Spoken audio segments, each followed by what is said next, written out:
Imagine this. You're going about your day, everything seems normal, the sun is shining, people are bustling around, and you feel a sense of routine and comfort. You might be heading to work, meeting a friend for lunch, or simply enjoying a quiet moment with a cup of coffee. Life feels predictable, almost serene. You had plans with someone close to you, a friend, a partner, a family member. Maybe you were looking forward to a special dinner, a movie night, or just a casual catch-up. The anticipation of spending time with someone you care about adds a layer of joy to your day. Then, silence. They disappear. No explanation, no warning.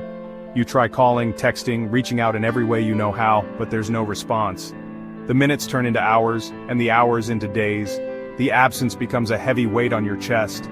The impact is immediate and profound. It's like a rug has been pulled out from under you, leaving you reeling in confusion and hurt. You replay your last conversations, searching for clues, wondering if you missed something, if you did something wrong. This sudden disappearance triggers a cascade of emotions, a roller coaster of feelings that can be difficult to navigate. There's the initial shock, followed by denial. You might find yourself thinking, this can't be happening. Then comes the anger, the frustration of being left in the dark. This essay explores the 9 emotional stages a person experiences when someone vanishes from their life without a trace, without a word.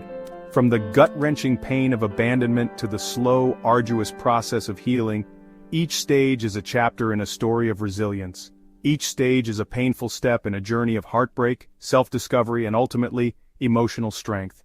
It's about finding the courage to face the unknown, to confront your deepest fears, and to emerge stronger on the other side. We'll delve into the raw, relatable scenarios that illustrate these stages, offering insights into the turmoil and the eventual triumph of the human spirit. Through these stories, we hope to shed light on the resilience of the human heart and the power of hope and healing. The first stage is denial. It's a natural defense mechanism, a buffer against the shock of the sudden absence. You refuse to believe it's real. You tell yourself they're just busy, they'll call back soon, there's a logical explanation. You replay past conversations, searching for hints, for clues that might explain their disappearance. Maybe they were acting strange. Maybe there were signs you missed. But you push these thoughts aside, clinging to the hope that they'll resurface, that things will go back to normal. This hope, however fragile, is what gets you through the initial shock. As denial fades, the reality of their absence sets in. The emptiness is palpable. It's in the quiet moments, the empty chair across from you, the silence where their voice used to be.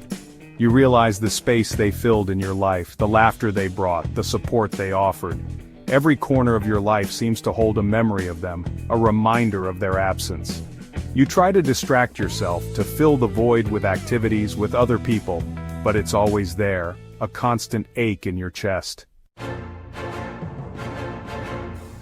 The need for answers consumes you. Why did they leave? Where did they go? What happened? Your mind races, creating scenarios, most of them bleak.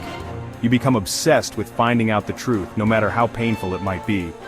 You scour social media, analyze their last posts, scrutinize their online activity. You reach out to mutual friends, hoping for information, for any shred of insight into their whereabouts. The uncertainty is agonizing, a constant knot of anxiety in your stomach. Section 5, Stage 4, Introspection and Self-Doubt, Questioning Everything. The blame game begins. You dissect every interaction, every conversation, every argument. Was it something you said, something you did? You blame yourself, convinced that you drove them away. You question your worth, your judgment, your ability to maintain relationships. This self-doubt can be crippling. You replay past mistakes, real or imagined, amplifying your flaws. You become hypersensitive to any perceived rejection, convinced that everyone else sees your flaws too. The desire to reconnect becomes overwhelming. You send countless texts, hoping for a response. You leave voicemails, your voice cracking with desperation. You try to contact them through any means possible, clinging to the hope that they'll answer, that they'll explain everything. But your efforts are met with silence. Each unanswered call, each unread message feels like a punch to the gut. The rejection stings, fueling your feelings of worthlessness. Section 7, Stage 6, False Relief and Pretense. A temporary escape from pain. Exhausted from the emotional turmoil, you try to move on. You tell yourself you're better off without them, that you deserve better. You immerse yourself in work, hobbies, anything to distract yourself from the pain. You put on a brave face, pretending that you're fine, that you've moved on. But it's all a facade. Deep down, the hurt lingers. The unanswered questions haunt you. The silence is deafening. This stage of false relief is merely a temporary escape, a band-aid on a deep wound. Section 8. Stage 7. Games and manipulation. Desperate attempts to regain control. Frustration and resentment build. You feel the weight of emotions that have been simmering beneath the surface for far too long. The sense of helplessness is overwhelming and you find yourself grasping at straws, trying to regain some semblance of control over the situation. You lash out, trying to regain some sense of control. The anger spills over and you find yourself in heated arguments, typing furiously on your phone or computer, desperate to make your voice heard. The frustration is palpable, and every interaction feels like a battle for dominance. You post cryptic messages on social media, hoping to elicit a reaction. Each post is carefully crafted, a blend of melancholy and ambiguity, designed to provoke curiosity or concern. You watch your phone, waiting for the notifications, hoping that someone, anyone, will reach out and acknowledge your pain. You engage in attention-seeking behavior, anything to make them notice you, to make them feel even a fraction of the pain they've caused you. The actions become more exaggerated, more dramatic, as you try to capture their attention in any way possible. It's a cry for validation, a desperate plea for recognition. These manipulative tactics are a desperate attempt to regain power, to force a response from someone who has chosen to remain silent.